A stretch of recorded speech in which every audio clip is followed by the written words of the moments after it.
19 seconds. That is how long my employer stood in the path of the Royal Guard, and it is the only number from that morning I have never once had to look up. Everything else about that year I had to check dates, filings, the exact wording of a statement I am not proud of. But the 19 seconds are simply in me, the way a scar is in you. I counted them, standing 3 feet behind her with her coat folded over my arm like an offering, and I have counted them since in the dark, and they always come out the same. 19 seconds is nothing. It is the time it takes to find a key. It is shorter than the silence before a toast, and it was long enough to end a woman who had spent 30 years making certain that nothing in the world could end her. My name is Nell Ambrose. For 4 years I was the personal assistant to Beatrix Vayle, founder of House Vayle, holder of the Crown's warrant, the woman the papers had lately taken to calling the Empress of the Mile because she had bought 3 buildings on it and intended to buy a 4th. I carried her coat. I carried her calendar. I carried, though I did not know it yet, the small ordinary lies that a woman like that needs a person like me to carry, so that she can keep both hands free for the large ones. I am telling this because the men who were there cannot. They are not permitted to. That is rather the point of them. The morning began with a florist crying. That is not a figure of speech, and it is not an exaggeration for effect. It is simply the first thing that happened, at 7:20, in the marble entrance hall of House Vayle on Alderman Street, and it is the reason I can tell you exactly who Beatrix Vayle was before the column reached her, without having to persuade you of anything. The flowers were wrong. They were white, which was correct, and they were roses, which was correct, and there were 9 dozen of them, which was correct, and the outer petals of perhaps a 5th of them had gone the faint brown of an old envelope, which was not. Beatrix walked the length of the arrangement once, without hurry, her heels striking the marble in that unmistakable rhythm, 3 beats, pause, 3 beats, that the whole building had learned to fear the way farm animals learn weather. "Who chose these?" she said. The florist was a woman of about 60, with strong forearms and a wedding ring worn thin. She said she had chosen them herself, at 4 that morning, and that the market had been poor because of the frost. "The frost," Beatrix repeated. She said it the way you might repeat a child's excuse. Then she took a single rose from the middle of the arrangement, held it up between 2 fingers so that the light from the fanlight caught the brown edge of it, and said, "I do not accept the frost." She let the rose drop on the marble and she walked out to the car, and behind her the florist stood absolutely still with her hands at her sides, and then she began to cry, quite quietly, in the way people cry when they are trying to get it over with quickly so they can pick up their vanquise and go on with the day. I gave her the name of a man at a hotel who would take the roses at half price. I did that sort of thing a great deal. I told myself it made me the decent one in the story. It did not. It made me the person who cleaned the blade. In the car, Beatrix took my hand. She did that. She was capable of great sudden warmth, which is why so many clever people stayed, and she said, "Nell, in 11 years no one has ever seen a brown flower in my house. Do you understand why?" "Because you don't accept the frost," I said. She laughed, delighted, and let go of my hand. "Because the world will give you exactly what you agree to receive," she said, "not one thing more." That was her whole philosophy. She had built a house of it, and she was going to walk it that morning, straight into a wall of men who had been trained for 200 years to give the world exactly nothing at all. It was Ashford Day. I need you to understand what that meant in Eldermore, and I need you to understand that I did not understand it, not that morning, not properly, and that my not understanding it is the second confession of this account. Ashford Day is the day the household regiment carries the roll from the palace to the Stone of Names in Ashford Square. The roll is a bound book. It holds the names of the regiment's dead, not the great dead, not the generals, but all of them, every man and woman who died in the Crown's service and was owed a name. And each year the names added since the last Ashford Day are read aloud at the stone by the colonel-in-chief, and then the book is carried back. Between the palace gate and the stone there is a mile of road, and on that mile the escort does not speak, does not drum, does not play, and does not stop. The city calls it the Silent Mile. The regiment calls it something else, which I would learn later, in a room I did not want to be in. That year there were 19 new names. The route closes at 8. The barriers go up the night before, plain steel waist-high, with the regiment's crest stamped on the crossbar, and the constables walk the line, and by 7:30, the pavements are 4 deep with people who have come to stand in the cold for a thing that will take 11 minutes to pass them. Old men who served, women with a folded photograph in a coat pocket. Whole families silent, the way people are silent at the edge of deep water. And on the far side of the barrier, on the road itself, nothing. Just wet gray stone with the frost still on it in the shadowed places, and the length of the mile running down to the square, and the great blank face of the palace at one end of it with its gilded railings and its flag. Beatrix had an appointment that morning at 10. It was, and this is the part that people who only ever saw the 22-second clip never learned, the appointment of her life. Every 7 years, the houses that hold the crown's warrant are renewed. The warrant is not money. Beatrix had more money than the warrant could ever be worth. The warrant is the small enameled arms of the royal house that a merchant may set above their door, and the 4 words beneath it, by appointment to the crown, and it is the difference, in a trade like hers, between a very rich woman and a woman whose name will still mean something in 100 years. She had wanted it since she was 19 years old and had nothing. She had held it for 11 years. And at 10 o'clock that morning in the Alderman's Hall, in front of the Lord Chamberlain and the Warrants Board and every rival she had ever buried, it was to be renewed for 7 more, and afterwards there would be a photograph of her beneath the arms, and the photograph was to run in every paper in the realm on Saturday, and I had approved the layout myself. She was, in short, 40 minutes away from being handed the only thing she had ever asked the world for and been made to wait for. She was in a very good mood. We were late because of Denby Locke. Denby ran what he called narrative for House Vayle, which meant he ran her image, which meant he ran a phone on a little articulated arm and made her walk through doorways twice. He had wanted her photographed at the top of Alderman Street with the barriers and the crowd behind her, the Empress of the Mile on the mile asterisk. He kept saying, pleased with himself, and it had taken 20 minutes, and it had put us on the wrong side of the road. That is the whole mechanism of the disaster. It is that stupid. The car was on the west side. The Alderman's Hall gate was on the east side. Between them lay the closed route, and the crowd and the barriers, and a walk of perhaps 600 yards up to the crossing at Farrow Lane, where the constables were letting people over in gaps. 600 yards, 8 minutes at her pace. She had 31 minutes. I said, there's a crossing at Farrow Lane. She was looking at the road. Empty, flat, 40 feet of open stone with the hall gate directly opposite, so close you could see the brass on it. There's a crossing, she said, directly in front of us. The route's closed, Miss Vayle. The route, she said, is a road. Denby laughed. He had a laugh like a man agreeing to a crime. And Beatrix stepped off the curb, put one gloved hand on the top bar of the barrier, and swung her legs over it as easily as a girl going over a stile, and stood on the Silent Mile in a pale gray coat worth more than the car that had brought her, and turned and looked back at us and said, well, I want to be precise about what happened next, because a great deal of money was later spent making it imprecise. A constable came at once.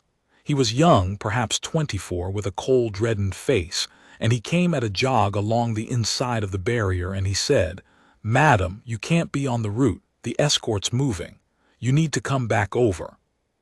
I'm going to that gate, Beatrix said and pointed at it. It is 40 feet away. I will be gone in 20 seconds.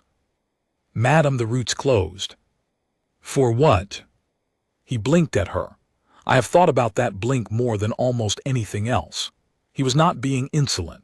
He genuinely could not construct, quickly enough, an answer to a question he had never in his life been asked, because everyone standing on those pavements had come there specifically for the thing he would have had to explain. "For the escort," he said. "Then the escort," she said, "may go round me." And she began to walk, not quickly. That is important too. She walked out into the middle of the silent mile with the unhurried, faintly amused step of a woman crossing her own drawing room, and she reached the center line, and there she stopped, because at the center line she could see, down the length of the road, past the barriers and the crowd and the cold flat stone, the palace gate standing open, and something moving out of it. I was still on the pavement. I had one hand on the barrier and the other on her coat. The constable was speaking urgently into his radio. Denby had his phone up. And the crowd, which had been murmuring the way a crowd murmurs, stopped. It did not go silent all at once, the way it happens in films. It went silent the way a fire goes out. Patchily, from the far end nearest the palace, the hush traveling up the pavements towards us in a wave, so that for 2 or 3 seconds I could hear people 50 yards behind me still talking about parking, while the people directly beside me had already stopped breathing. Then it reached us, and there was nothing left in the world but the boots. I had lived in that city 11 years, and I had never once come to Ashford. I want to say I was busy. The truth is that I had thought of it vaguely as a parade, as the sort of pageantry that a city puts on for tourists, all brass and color, the kind of thing you see from a hotel window while you are on the telephone. There was no brass. There was no color beyond the red of the tunics, and even that looked black in the frost shadow. There was no music at all. There was a column of men in tall bearskins and white gloves, 6 abreast, coming up the middle of the road in perfect step, and there was no sound anywhere in that mile except the strike of their boots on the stone, one enormous, unhurried, absolutely regular sound, as if the road itself had a heart. At the head of the column, 4 men carried the roll on a low bier of black wood. It was only a book. That is what I kept thinking, standing there with her coat over my arm. It is only a book, in a box on a plank, carried by 4 men. But the crowd around me was standing the way people stand at a graveside, and beside me an old man in a cheap jacket with 3 medals pinned crooked on. It had taken off his cap and was holding it flat against his chest with both hands, and his lips were moving, and he was not praying. He was counting. He was counting the new names as they came level with him, the way a man counts to be sure that none of them are missed. 19. And in the middle of the road, 40 feet from the alderman's gate and directly in the path of that column, stood Beatrix Vayle in a pale gray coat with her chin up and her weight on one hip, and one hand raised not high, not urgently, just lifted a little from the wrist, palm out, in the small unbothered gesture of a woman stopping a waiter. She was not afraid. I need you to know that, because everything that followed depends on it. She had no more fear of that column than she had of the frost. She simply did not believe that it would not go round her. There were 63 men in that escort. I know because I later read the return sheet, in a room where reading things was all I was permitted to do.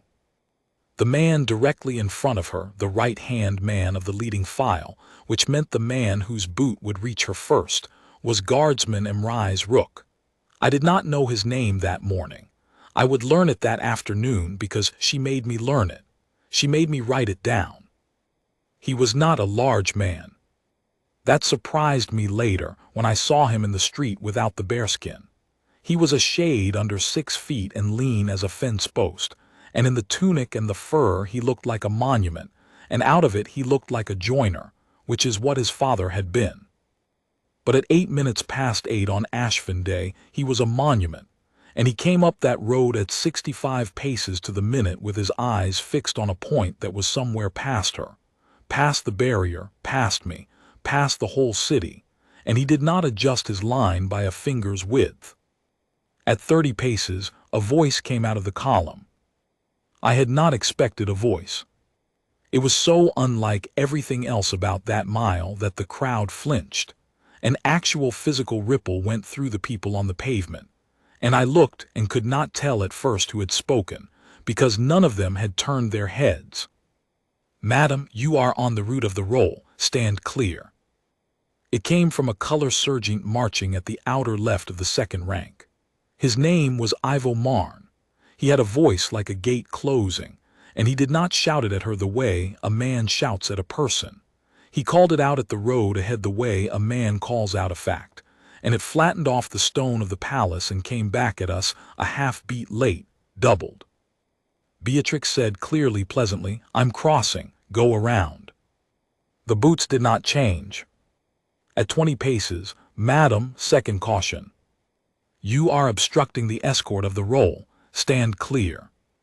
She turned her head slightly then to find him. She was looking for the man in charge, because there is always a man in charge and he can always be spoken to. And she said, in the voice she used on maîtres d'hôtel and city councillors and every commissioner of every board that had ever tried to tell her no, "Do you know who I am?" I have heard that sentence a great many times. I have said it myself on her behalf into telephones. It has always worked. That is the thing nobody outside her world understands. It is not a stupid question. It is a perfectly practical one. And in 11 years I had watched it open doors, lift barriers, unlock rooms, produce tables, cancel fines, and turn men in uniforms into men in uniforms who were smiling. The column came on. Nobody answered her. Nobody looked at her. 63 men in perfect step at 65 paces to the minute, and the sound of it filling the whole street, and the book on its bier riding above them steady as water in a level glass, and not one head turning to see the most photographed woman in Eldermore standing in the road with her hand up. I saw the thing happen in her face. I was close enough. It was not fear. It was something far stranger, and I think now far worse for her. It was confusion. For perhaps a second and a half, Beatrix Vayle did not know what she was looking at. She had spent 30 years learning every kind of man there is, the greedy, the frightened, the vain, the ambitious, the tired, and she had a key for each of them, and she was standing in front of something that had no lock on it at all. And then, because she was who she was, she planted her feet. Third caution, clearing file out. 10 paces. I want to tell this exactly, because it was told inexactly for 4 months, and it nearly destroyed 3 men. 2 guardsmen came out of the rear of the column. They did not run. They came out at a fast, controlled walk, one to each side of her, and they had grounded their rifles somewhere behind. I never saw where. It was done the way a man puts down a cup he has finished with, and they were carrying nothing at all, and their hands were open. The one on the left said, and it was the only word spoken to her by any man in that column that morning, "Madam." And then they took her. They took her under the arms, one man on each side, and they lifted her off the road. That is the whole of it. There was no violence in it. I have watched the unedited footage more times than any person should watch anything, and there is no violence in it. It is done the way 2 men lift a piece of furniture that is in the way of something more important, firmly, without haste, without cruelty, and without the smallest particle of doubt. Her feet came off the stone. She weighed nothing to them. They carried her 4 paces, 5, 6, clear of the line of the column, and they set her down on the pavement inside the barrier, upright, on her feet, steady, and they let go of her the instant she was steady. And one of them said, "Madam," again, and they turned and went back into their places in the moving column and were part of it again. And the column had not slowed, and the column had not stopped, and the column had not broken step, and the whole of it, from the third caution to the closing of that gap in the ranks, took 19 seconds. Guardsman Imrais Rook walked over the ground where she had been standing without ever having looked at it. And she stood on the pavement with one shoe on. The other was in the road. It had come off in the lift, a pale gray shoe with a red sole, lying on its side on the wet stone directly on the line of march. And the column came and I watched it. I could not look anywhere else. I watched 63 pairs of boots go past that shoe in perfect time, and not one man touched it, and not one man swerved, and not one man looked down. And when the last file had gone by, the shoe was still lying there exactly as it had fallen, untouched, in the middle of the empty road. I think about that shoe a great deal. They could have kicked it. Any one of them could have sent it skittering into the barrier, and the crowd would have laughed, and it would have been a very good moment and a very good clip, and I think Denby would have paid money for it. Nobody touched it. It was nothing to do with them. It was not on the roll. The crowd made a sound. Not a cheer. I want to be exact. It was a low, rough, released sound, the sound a room makes when a long-held argument is settled without a word, and it came from 4,000 people at once, and it lasted perhaps 2 seconds, and then the old man beside me with the crooked medals put his cap back on and said to nobody, "They never stop." I said, and I am ashamed of this, and I have never told her, and it does not matter now, I said, "Is that allowed?" What they did. He looked at me the way you look at someone who has asked whether water is allowed to be wet. "Madam," he said, "they've been doing it since before your grandmother was born. It's in the standing order. 3 cautions and they set you aside." He looked back at the column, which was already a red block dwindling toward the square, and he said, "The mile doesn't stop. That's the whole of it. That's all it is." Then he said something else, and I did not understand it, and I wrote it down that night in the notes application on my telephone because I write everything down. That is my profession. That is the one skill I have. They stopped at once, 1922. That's why they never will again. I looked it up 4 months later. By then it was much too late to be of any use to anybody, and it was the single most useful thing I ever learned. Beatrix stood on the pavement with her hair still perfect, and she did not move, and she did not speak, and for the length of about 4 breaths I honestly believed I was going to see her cry. I had never seen it, not in 4 years, not when her partner of 9 years left, not when the Coldbrook factory case ran in the papers for a fortnight, not once. She did not cry. What she did was worse, and I saw it happen, and I felt the temperature of my own future drop. She looked down the road at the backs of those men, at the red block of them, at the little dark box of the roll riding above them, going away from her toward the stone, and her face went absolutely smooth. Every trace of the confusion went out of it. Something came into it instead that I can only describe as *appetite*. She smoothed the front of her coat with both palms, twice, unnecessarily. She reached down and pulled off her remaining shoe and stood barefoot on the freezing stone in a coat worth 11,000 crowns, and did not appear to notice the cold at all. And she turned to me and said, in a voice of perfect calm, the sentence that started the year, "Nell, get me their names." Denby was already scrubbing back through the video on his phone, his thumb going, his mouth open, and he was laughing not with cruelty, with pure professional joy, and he said, Beatrix, look at me. This is the best thing that has ever happened to you." She looked at him. "Say that again," she said. "2 men in uniforms picked a woman up off the street and carried her," he said. "In public, on camera. 22 seconds. That's not a mistake, that's a * gift." And Beatrix Vayle, standing barefoot on Alderman Street 11 minutes after being lifted out of the road like a dropped glove, tipped her head back and looked at the sky and began, very quietly, to laugh. She was not at the Alderman's Hall at 10 o'clock. I want to be clear that this was a decision. She could have been. There was time. There was more than time. The hall was 40 feet away, and she had a spare pair of shoes in the car, because she always had a spare pair of shoes in the car, because I put them there.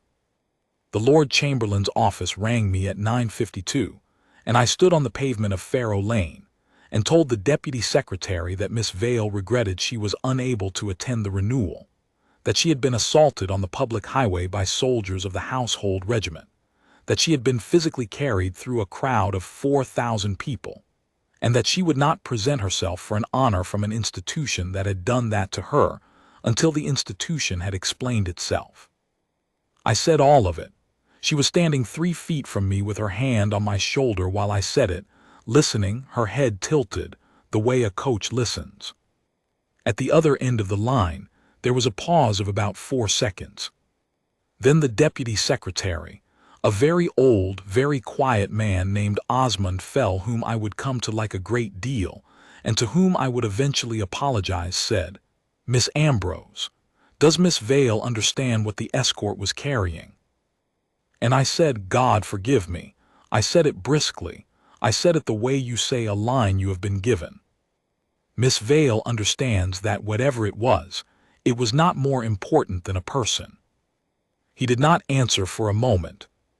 Then he said, "Thank you, Miss Ambrose," and rang off, and I turned to Beatrix and she squeezed my shoulder and said, "Good girl," and I felt, for the last time in my life, the particular warm, sick pleasure of having done something clever for her.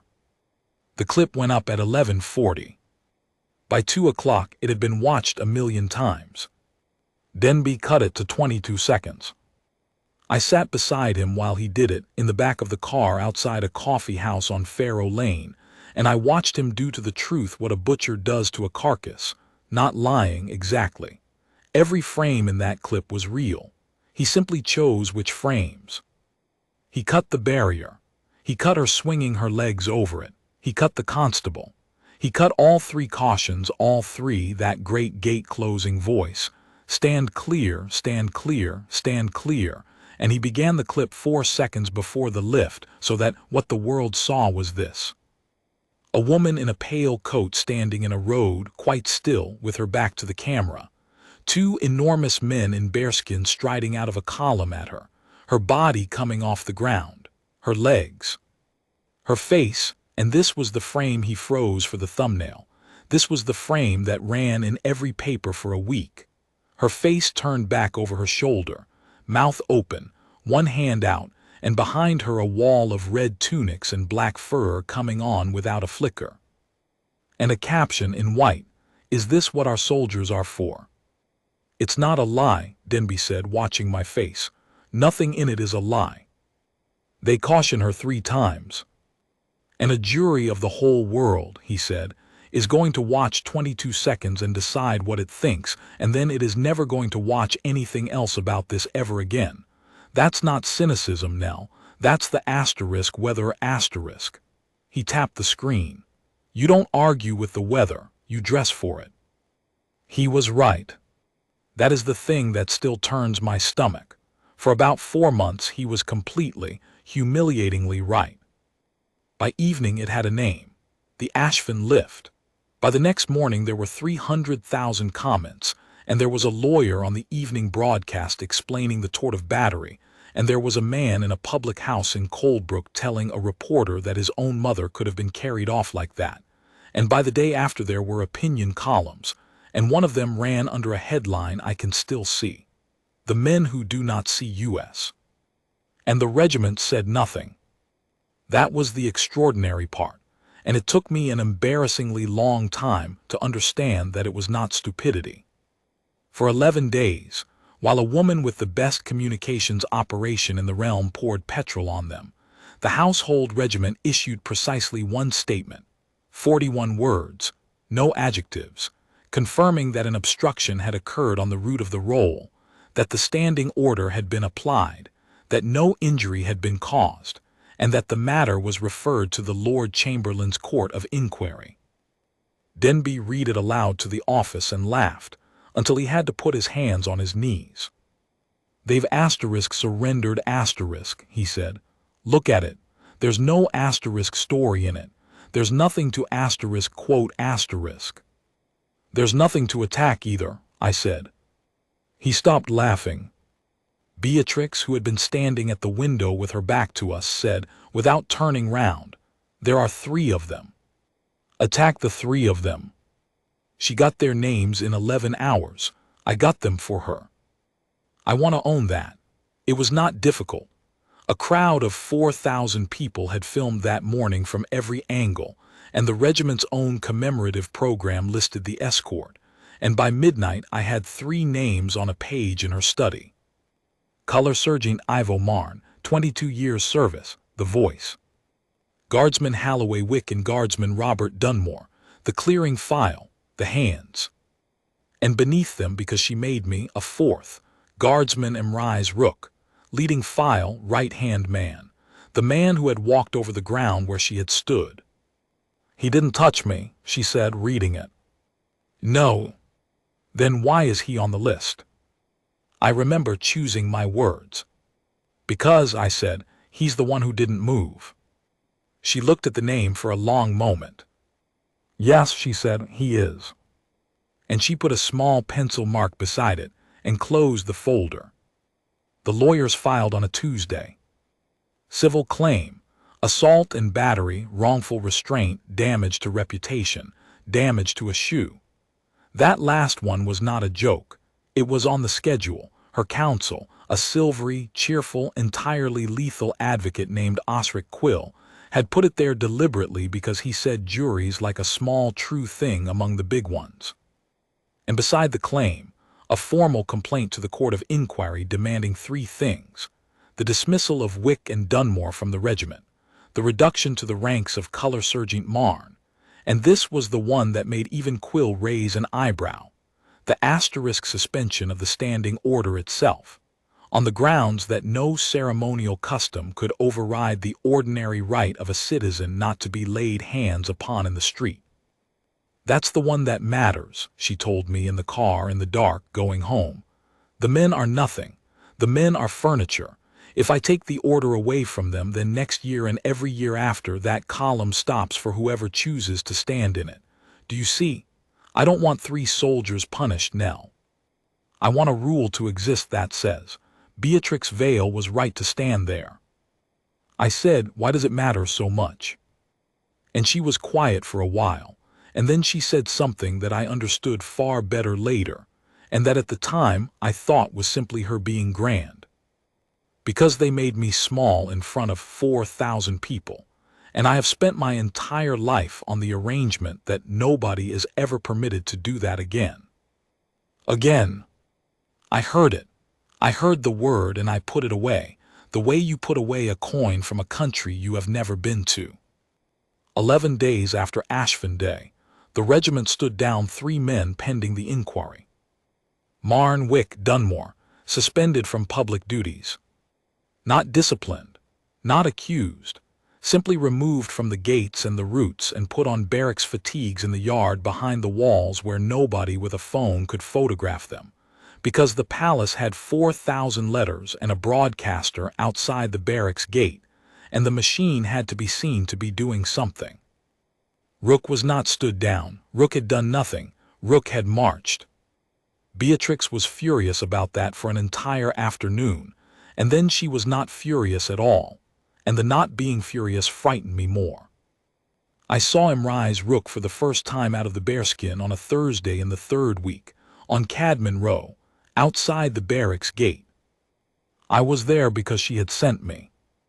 I had a letter in my bag, an offer, unsigned, deniable, the kind of letter that is not a letter, proposing that if any man of the escort were prepared to state, in the inquiry, that the 3rd caution had not in fact been given before the clearing file stepped out, the civil claim against him personally would be discontinued, and a sum of money would be made available for his family, and that this was of course entirely a matter for his conscience. I had written it. I want that on the record. I wrote it in her study on a Tuesday night with a cup of tea beside me, and I was quite pleased with the phrase asterisk, entirely a matter for his conscience asterisk. I did not deliver it to Rook. I had been told to give it to Dunmore, who had 2 young ones and a mortgage, and was the softest of the 3 by every measure our investigator could find. But I was early, and I was standing across the road from the gate, and a man came out of it in a plain dark coat with a canvas bag over one shoulder, and I recognized him, and I did not know how, because I had never seen his face.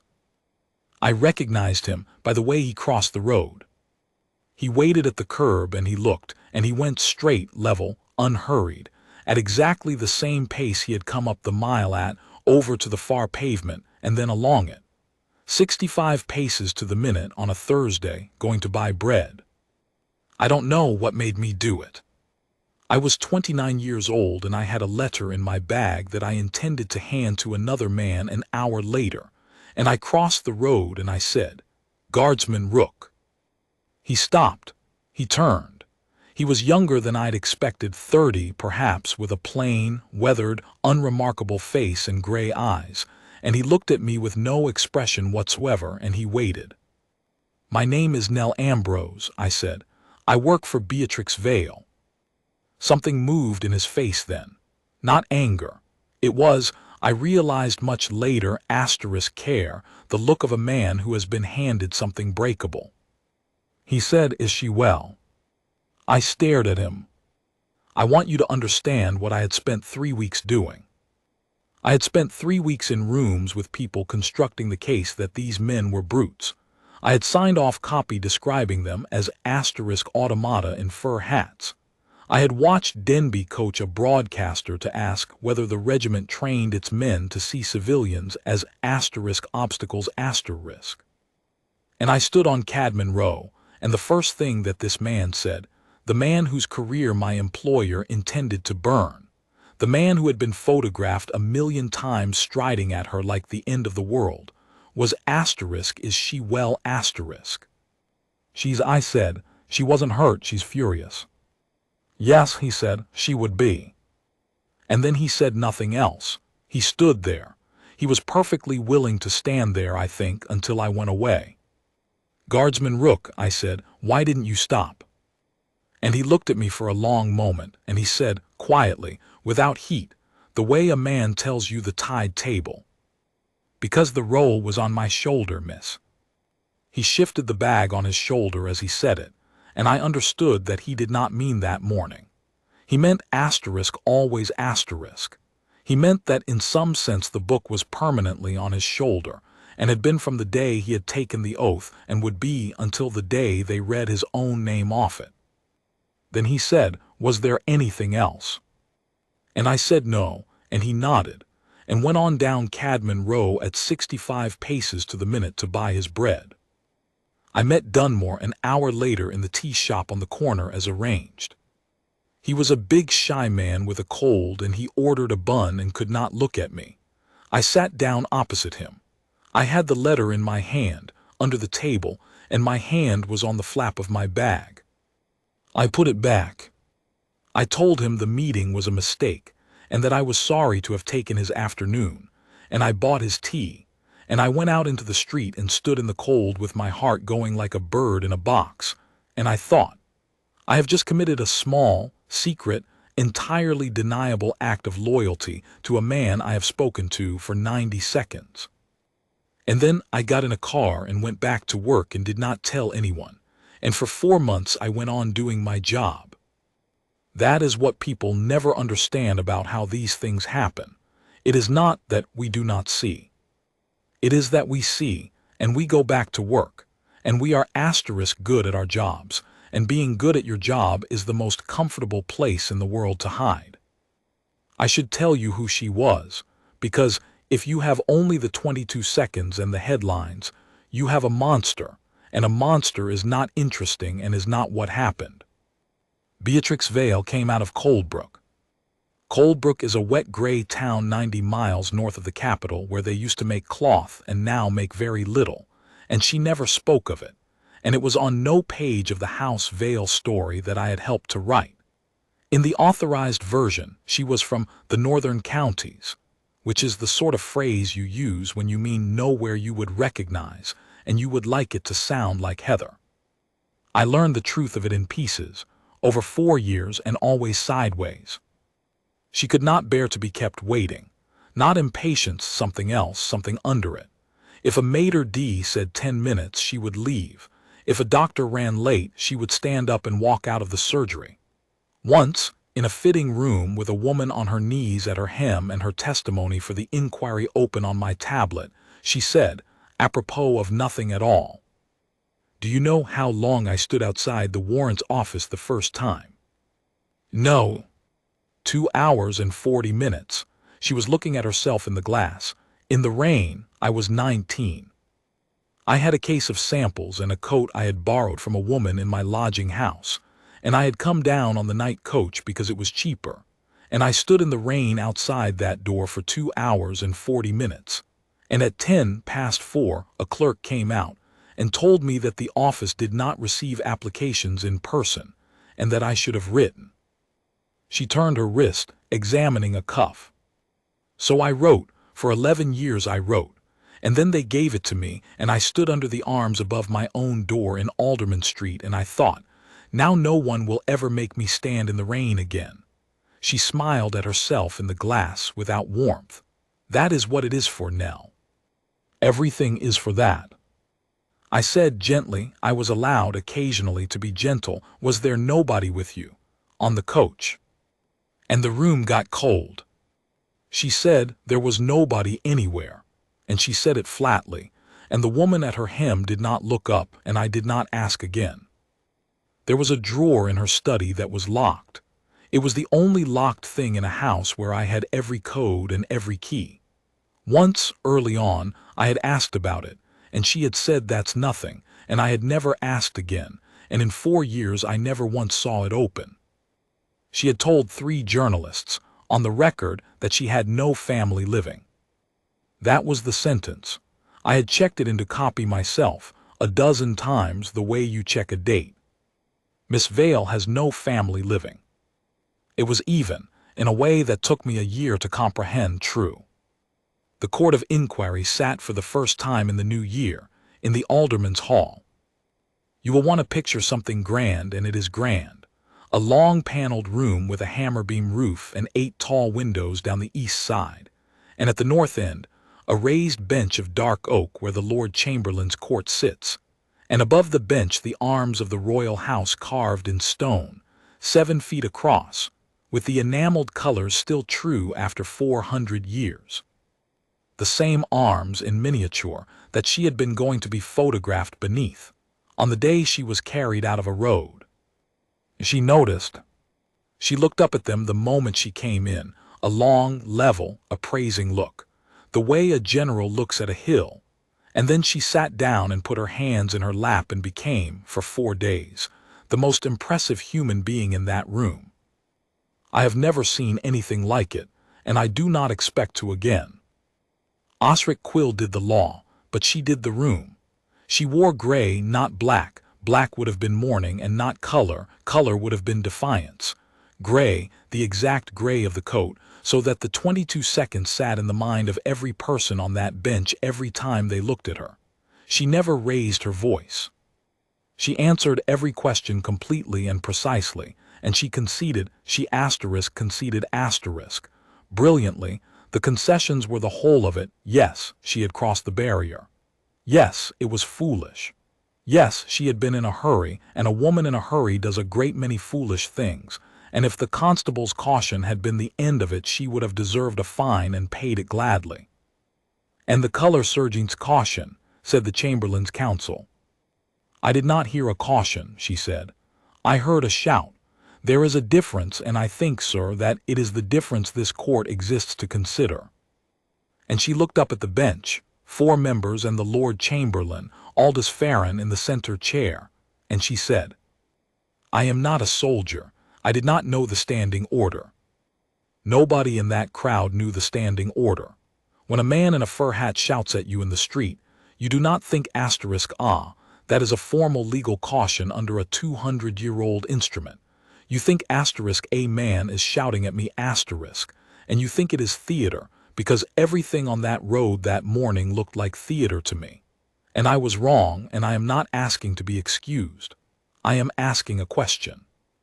She let the pause run 3 full seconds. She was extraordinary. If a rule is so old that no living citizen understands it, and the punishment for not understanding it is that 2 men may pick you up off a public street, is it a rule, my lords? Or is it simply a thing we have not looked at for a very long time? You could feel the bench move. I felt it. It went through that hall like a change of pressure. And Color Sergeant Ivo Marn, who gave evidence on the second day in the plain blue undress uniform of a man who has been stood down, stood at the rail with his cap under his arm, and answered every question in 11 words or fewer, and did not defend himself once. "You lifted her." "The clearing file lifted her, sir, on my order." "Was force necessary?" "She would not stand clear, sir." "Was there an alternative?" "Yes, sir, she could have stood clear." The hall laughed. It was a terrible sound. It was on his side. It was asterisk with asterisk him, and it did him more harm than a week of Denby's cutting, because in the 11 o'clock broadcast that night they ran the laugh, and the laugh sounded like a room full of powerful men laughing at a woman who had been picked up off the ground. "Color Sergeant," said Quill, rising silvery, delighted, "could the column have halted?" And Marn said, "No, sir." "Could it physically halt? 63 men, are they capable of stopping?" "They are capable of stopping, sir." "Then it could halt?" "It could not halt, sir." "Color Sergeant, those two answers cannot both be true." And Ivo Marn looked at him, 22 years, a face like a wall, and said, "They are both true, sir." That is what an order is. I watched 4 members of that bench write nothing down. On the 4th day, the court adjourned to consider, and the word in the corridor was that the standing order would be suspended pending review, and that Wick and Dunmore would be discharged, and that Marn would go back to the ranks after 22 years, and Quill came out into the hall and kissed Beatrix's hand and said, "Madam, I do believe we are going to win asterisk." And Denby was already writing the statement. She was going to win. That is the thing I need you to sit with, because it is the truest and worst thing in this account. On the 17th of the new year, 4 months after Ashford Day, Beatrix Vayle was going to win, and 3 men were going to lose their lives' work, and the column was going to stop, and it was going to be perfectly legal, and it was going to be very popular. And then the Lord Chamberlain, rising to adjourn, said one more sentence. He was a small, dry, elderly man, Aldous Farron, with a face like folded paper, and he had said almost nothing for 4 days. He gathered his papers, he waited for the hall to settle, and he said, "Before we rise, the court will note, and the parties should be aware, that a second matter now stands adjourned to this court by direction of the Warrants Board." He put on his spectacles and read from a single sheet, in a voice with no color in it at all. "The board has opened a review into the fitness of House Vayle to hold the Crown's warrant. The review is not concerned with the events on the route of the roll. It is concerned with the truth of the declarations made by the applicant in her original petition of 11 years ago, and with the conduct of the House at its Coldbrook Works between the 6th and the 9th years of the warrant. The 2 matters will be heard together in this hall, at the resumption." He took off his spectacles. "The warrant," he said, "is not a possession, Miss Vayle. It is a loan of the Crown's own name. When somebody stands in the road and asks whether a very old rule is really a rule at all, the court is obliged, in fairness, to ask the same question of every very old rule in the room." And he rose, and the court rose, and Beatrix Vayle sat perfectly still in her gray coat with her face absolutely calm while, 1 row behind her, Osric Quill's cheerful silvery mouth came open and stayed open. She turned round to me, just her head. "Nell," she said quite pleasantly, "what is at Coldbrook?" And in the second before I answered her I understood, with a completeness that emptied my stomach, that she was not asking me because she did not know. She was asking me to find out how much they knew. What was at Coldbrook was this. In the 6th year of the warrant, House Vayle had moved its finishing work north to a converted mill on the Coldbrook Cut, and for 3 years the women who did that finishing had been engaged through an agency, and the agency had paid them by the piece, and the pieces had been counted by a foreman who was paid a bonus on his counts, and the arithmetic of that had gone the way that arithmetic always goes. It had run in the papers for a fortnight, 4 years earlier. It had been settled. The agency had been dissolved. Beatrix had appeared on a broadcast and been magnificent about it, and the share price had gone asterisk up. But that was not what the Warrants Board wanted. What the Warrants Board wanted was in the petition. 11 years back, on the third page of her application for the Crown's warrant, under asterisk provements and standing asterisk, Beatrix Vayle had written, in her own hand, and it was her hand, I had seen 10,000 pages of it, that the House of Vayle descended from a line of glovers and finishers established at Colebrook in the last century, and that its craft had passed down within the family. There was no line, there was no family of Vayle, there had never been a Glover. She had made the name up on a night coach at the age of 19, because Hale was on a court list in Colebrook for her father's debts, and she had wanted a name that no one could look up. And a clerk in the warrant's office, sifting the file after Ashford Day, because a woman had publicly attacked the Crown's own escort, and somebody very quietly wished to know what sort of house was going to be photographed under those arms on Saturday, had found the page, and had done what clerks do and had checked. I found all this out in 9 days, because I was extremely good at my job. And on the 9th day I sat in her study with the whole of it in a folder on my knees, and she stood at the window with her back to me, and I said, "There is no Vayle." "No," she said. "Miss Vayle, Beatrix, this is fixable asterisk. It's an 11-year-old declaration on a form. We say you were 19, we say you were poor, we say you were ashamed, we say the craft was learned not inherited, and that the realm should be asterisk proud asterisk of that. It is the best story you have ever had, and it is true, and I can have it in every paper by Sunday." She turned round. I had expected, I don't know what I had expected, relief, fury, something. She said no. "Why?" "Because," said Beatrix Vayle, "then they will have made me small, and they will have made me small twice asterisk." And I understood, sitting in that chair with the folder on my knees, that I was not working for a woman who wanted to win. I was working for a woman who could not be seen to have ever been someone who could be lifted. She went for Rook. Not Marne, who was too solid. Not Wick, who had a lawyer, not Dunmore, whom I had quietly failed to corrupt in a tea shop 4 months before, though she never knew that. Rook, the one who had done nothing, the one who had walked. The investigator's file on Imrais Rook ran to 60 pages and contained, in the end, precisely one usable thing, and Quill was too clever to use it and Denby was not.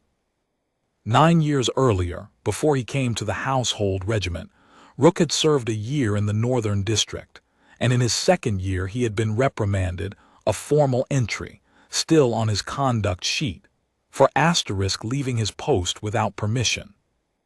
That was all, that was the whole of it. No detail, the entry was a single line.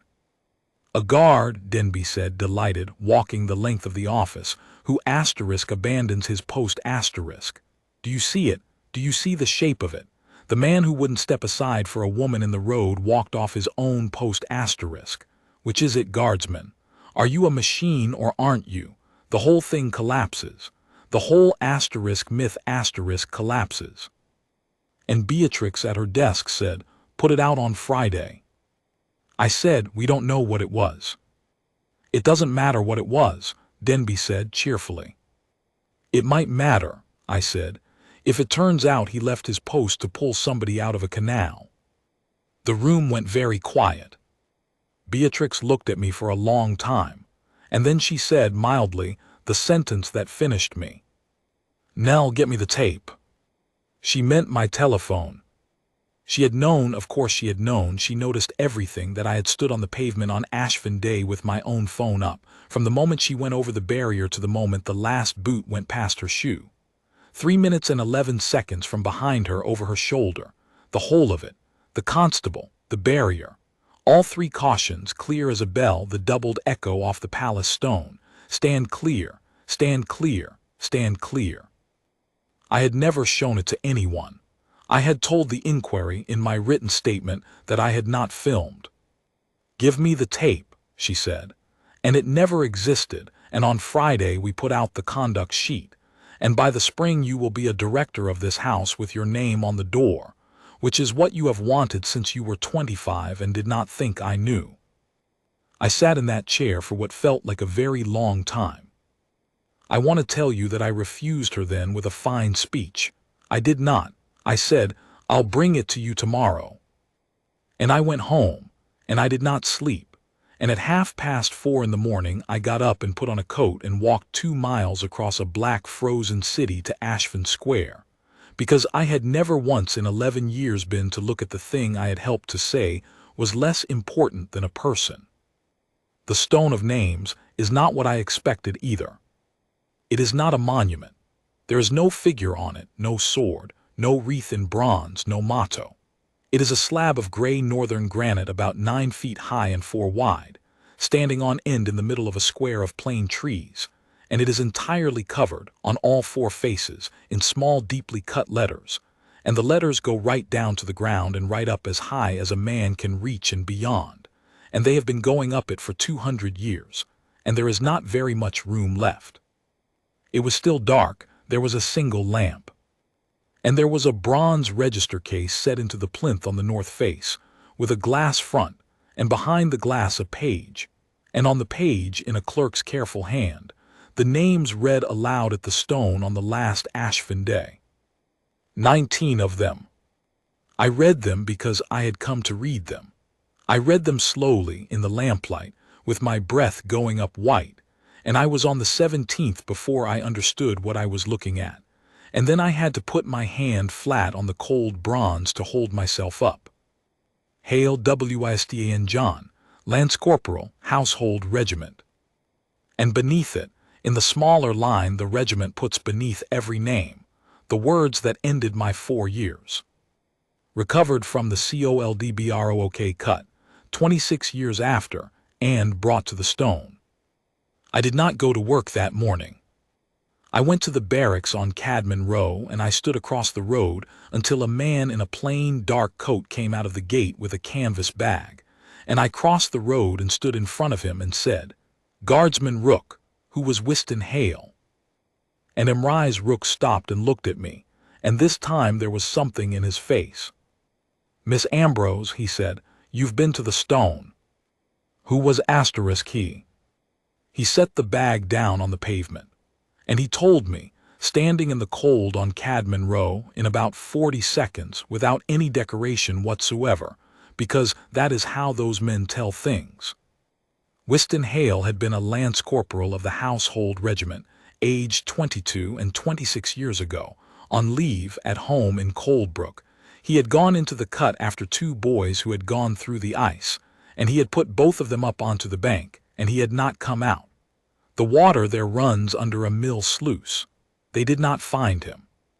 For 26 years his name was not on the stone, because the stone takes the dead of the Crown's service, and the regiment's own board had ruled, in a colder age, that a man drowned on leave in a canal was not the Crown's business.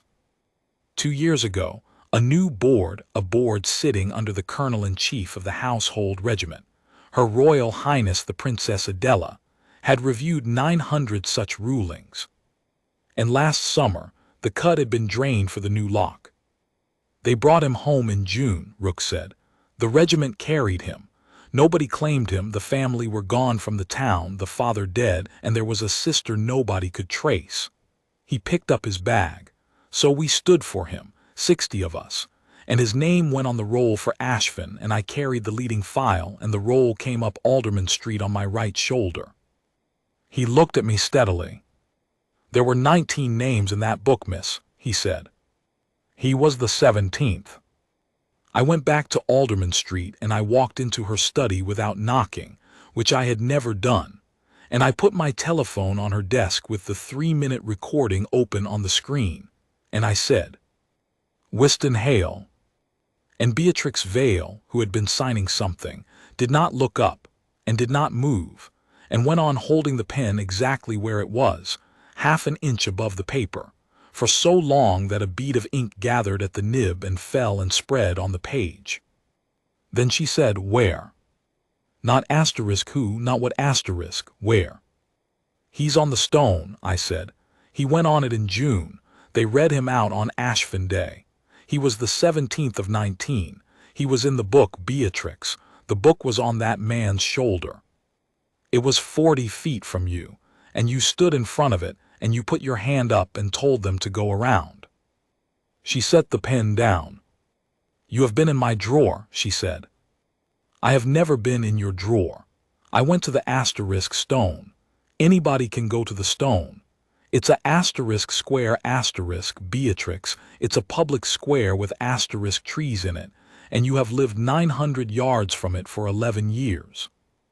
And she stood up, and she walked to the window with her back to me, and she said in an absolutely level voice, "That name will not be spoken in this house. He was your asterisk brother asterisk. That name," she said, "will not be spoken in this house." I looked at her back, and at the pale gray coat on the stand by the door, and at the 11 years of everything, and I said the only thing I had left. "Then I'm going to speak it somewhere else." I resigned that afternoon in writing, and I sent the unedited 3-minute recording to the Court of Inquiry by the hand of a clerk of the Alderman's Hall, along with a statement in which I withdrew my earlier one, admitted that I had lied in it, and set out in 11 numbered paragraphs, because I am what I am, every single thing that I have written here. Osmond Fell, the old deputy secretary, received it. He read it standing up in the corridor. Then he took off his spectacles and said, "Miss Ambrose, do you understand that you have just ended your career?" "Yes." "Good," he said kindly. "It is a great deal easier if you understand it at the start." The Court of Inquiry resumed on the 9th of February, and the Colonel-in-Chief of the Household Regiment came to sit with it. The Princess Adela was then in her 61st year, the King's sister, a woman with a face like a winter field and a way of entering a room that made everybody in it stand up half a second before they had decided to. She did not sit on the bench. She had no right to. The court was the Lord Chamberlain's. She sat at the side, below the windows, in the plain dark uniform of the regiment she had commanded in name for 30 years, with her hands in her lap, and she said nothing for 3 hours. Beatrix came. Nobody made her. She could have stayed away and let Quill carry it, and Quill begged her to, and she came anyway in the gray coat, and she sat in the front of the hall and she looked straight ahead, and she did not once look at me. They played the 3 minutes first. I sat and listened to my own breathing, amplified in that great paneled room, and to the shuffle of the crowd, and then to my employer's voice saying, clear as glass, "Then the escort may go round me." And then the boots. And then Ivo Marn's voice, 3 times, rolling off the palace stone and coming back doubled, filling that hall to the hammer beams. "Madam, you are on the route of the roll. Stand clear." "Madam, second caution. You are obstructing the escort of the roll. Stand clear." "Third caution. Clearing file out." And then 19 seconds, and then a shoe lying in an empty road, while 63 men went past it, and none of them looked down. When it ended, the Lord Chamberlain said, "Miss Vayle, do you accept that the cautions were given?" And Beatrix Vayle stood up. Quill was pulling at her sleeve and said, "Yes." All three, my lord." "And that you heard them?" She was quiet for a moment. "I heard them," she said. "I did not believe them. I have never in my life believed a warning. In my experience, they are the noise that people make before they move out of the way." Somebody at the back of the hall laughed once and stopped. The Chamberlain wrote for a while. Then he said, "The court will hear from the Colonel-in-Chief on the standing order." Princess Adela rose and stood at the rail like a witness, which she was not obliged to do, and she did not use a paper. "The order is called the unbroken mile," she said. "It is not ceremonial. Ceremony is what it looks like from the pavement. Let me tell the court what it is." She put one hand on the rail. In the year of the Great Strike, 104 years ago, the roll was carried up that road as it is carried every year, and a crowd came into the route. They were not wicked people. They were hungry people, and they had a grievance against the government of the day, and they saw a column of soldiers and they stopped it. And the escort halted, because the escort in those days could halt, and it was pressed, and it broke, and the roll went down under the feet of the crowd in the middle of Alderman Street, and it lay there for 11 minutes in the wet. Her voice did not change at all.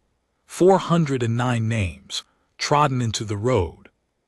60 of them were washed out of the vellum and could not be recovered, and had to be written again from the parish records, and 11 of them could not be recovered at all. And those 11 men are on the stone today under the words "a soldier of the household regiment, name lost." She let that stand in the room. That is what happened the last time the mile stopped. So the regiment made an order, and it is the shortest order we have. The escort does not halt. The escort does not speak. The escort does not break.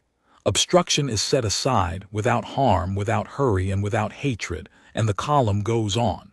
3 cautions in the open, in a voice the whole street can hear, so that no citizen can be surprised. And then the clearing file, whose hands are empty, whose rifles are grounded, and whose orders are to do no injury. In 104 years that order has been used 9 times, Miss Vayle, and not one person has ever been hurt by it, and the mile has never stopped again. She looked down the hall. You have asked the court whether an order nobody understands is really an order. It is a fair question, and I will answer it. It is an order asterisk because it does not consult you. That is the entire value of it. If the column could be stopped by a person with a good reason, it could be stopped by a person with a bad one. And a hungry crowd in a bad year, madam, has a far better reason to stand in that road than you had. The order does not exist to defeat you. It exists so that it is not necessary to decide. Because when you begin to decide which obstruction may halt the escort, you have already put the names back in the road. Beatrix Vayle sat completely still. You have asked for the order to be suspended, Adela said. I decline, on behalf of the regiment, and the Crown will not overrule me, and I will tell you the last reason why. And she picked up from the rail beside her a plain black book. The escort you stood in front of was carrying this. Nobody in that hall breathed. 19 names went to the stone this year, she said. The colonel-in-chief reads them. I read them, madam, on the morning you were crossing to your appointment, 1 hour after you were set aside, and I will now read you the 17th. She opened it. Hale Whiston John, Lance Corporal, Household Regiment, aged 22, drowned in the Coldbrook Cut, having put 2 boys living upon the bank, recovered 26 years after and brought to the stone. She closed the book. There was no family at the graveside, she said. The regiment made every search that can be made. There was a father dead. There was a sister, of whom nothing could be found.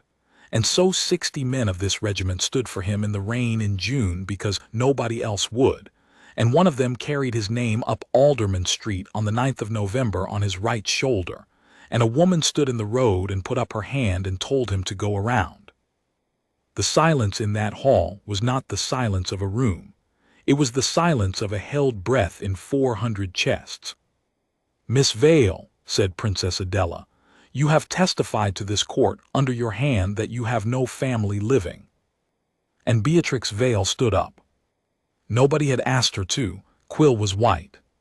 She stood up in the middle of the front row of the alderman's hall in a gray coat, and she opened her mouth, and no sound came out of it at all, and she put one hand on the back of the chair in front of her, and the hand was shaking so hard that the chair knocked twice against the floor. And in that great paneled room where she had been going to be photographed under the arms of the Crown, the Empress of the Mile stood holding a chair like a woman on a deck in weather, and said, and it was not loud, and it did not carry, and I only heard it because I was 6 feet away, and I have heard it every night since. He was going to come back for me. Then her knees went, and she sat down and put her face in her hands, and the Lord Chamberlain adjourned the court for 1 hour. She did not fight after that. I want to be careful here, because there is a version of this story in which a woman is broken open by a name and becomes good, and that is not what happened, and it would be an insult to everyone concerned to pretend it was. What happened was that she stopped lying, which is a much smaller and much harder thing. She withdrew the civil claim in full.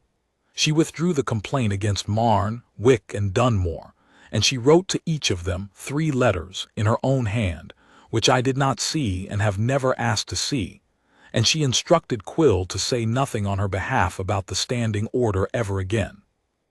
And then she sat in that hall for 2 more days and let the Warrants Board take her apart. They were not cruel about it. That is what nobody who watched it on the broadcasts understood. There was no cruelty in that room. The Lord Chamberlain simply read the 3rd page of an 11-year-old petition aloud, and asked her whether the line of Glovers at Coldbrook had ever existed, and she said, "No, my lord." And the family? There was no family of Vayle, my lord. I invented the name. What was the name? And she said into a room of 400 people and 11 cameras, "Hail, Beatrix Vayle, I am the sister." The Crown's warrant was withdrawn from House Vayle on the 24th of February. The board's finding runs to 9 pages, and I have read it perhaps 30 times. It does not mention the road. It does not mention the lift or the clip or the columns in the papers. It finds that the warrant was obtained upon a false declaration of provenance, that the holder's conduct at the Coldbrook Works fell below the standard required of a house bearing the Crown's name, and that the warrant, being a loan of that name and not a possession, is recalled.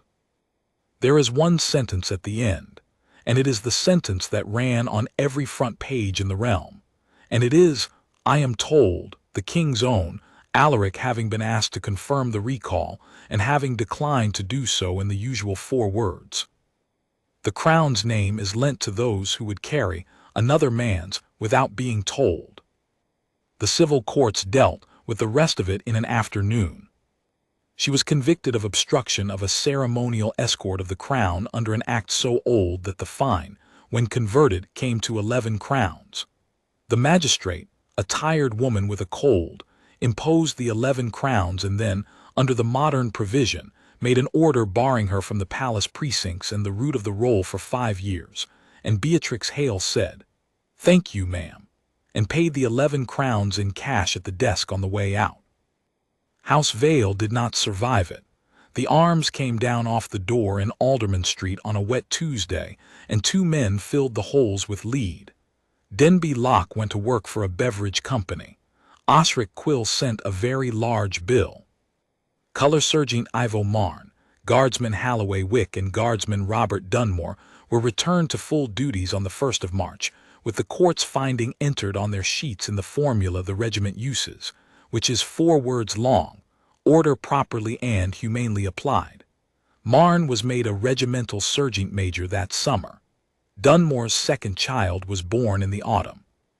The conduct sheet entry against Guardsman Emrys Rook, the reprimand, 9 years old for leaving his post, was never published, because I never gave it to Denby, and because the file came out in the inquiry anyway, in a bundle nobody had thought about, and it turned out that at 21 years old, at a district gate in a bad winter, Emrys Rook had left his post for 4 minutes to carry a woman who had fallen on black ice out of the road, and had reported himself for it, and had taken the reprimand without a word of defense, and had never mentioned it since.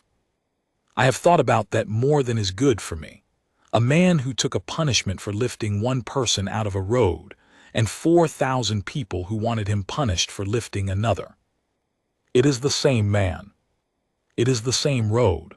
It is, in fact, the same act. The only difference is who was in the way, and whether she was in any danger, and whether she asked. It is a year later now, and it is Ashford Day again. I work for the regiment's Memorial Trust. It is a very small office above a shop on Cadman Row, and there are 3 of us, and my whole job is to find the families of men and women whose names are going on the stone, and to write to them, and to make certain that somebody stands at the graveside. I am paid about a ninth of what I used to be paid. I am extremely good at it. It turns out that the skills are identical.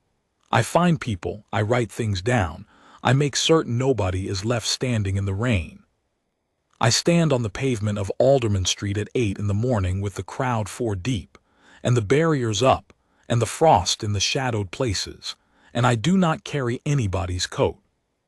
The column comes out of the palace gate at 65 paces to the minute, 6 abreast, silent, the roll on its low black bier riding above them steady as water in a level glass, and the hush comes up the road ahead of it like a fire going out, and there is nothing in the world but the boots. 22 new names this year. I wrote to 19 families. 11 of them are standing on this pavement.